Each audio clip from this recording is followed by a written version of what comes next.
بسم اللہ الرحمن الرحیم۔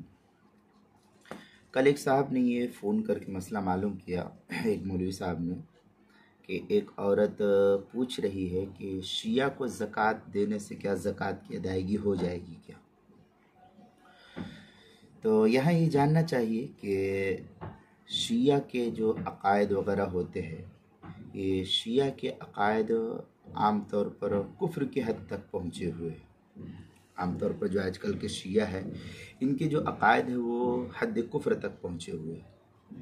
مثلا قرآن کریم میں تحریف کے قائل ہے وہ، یا حضرت علی بن ابی طالب رضی اللہ تعالیٰ عنہ کی الوہیت، یا اسی طریقے سے جبریل امین سے وحی پہنچانے میں غلطی، یا اماموں کی معصومیت اور من جانب اللہ مقرر ہونے کا قائل ہو، یا حضرات شیخین کریمین حضرت سیدنا فاروق اعظم حضرت سیدنا ابو بکر صدیق رضی اللہ تعالیٰ عنہ اور سیدنا فاروق اعظم رضی اللہ تعالیٰ عنہما پر یہ حضرات جو ہے لعن طعن اور سب کو شتم کرتے ہیں۔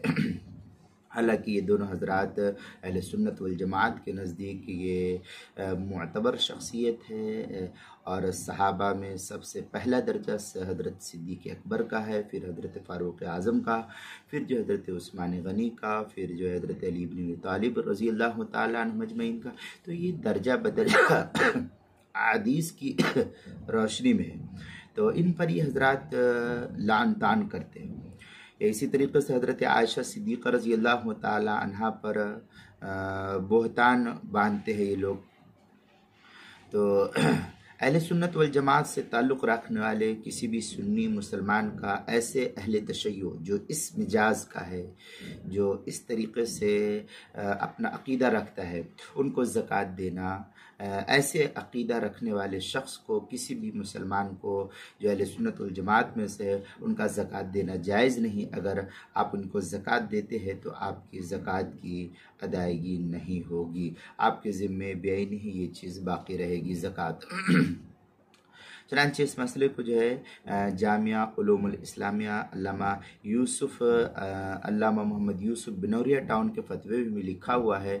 میں آپ کو فتوے کا نمبر بتلا دیتا ہوں، 144007200581 ہے، یہ فتویٰ ہے، عنوان ہے شیعہ کو زکوٰۃ دینے کا حکم۔ اس کے تحت جو ہے یہ فتویٰ لکھا ہوا ہے، آپ اس فتوے کو وہاں بھی دیکھ سکتے ہیں۔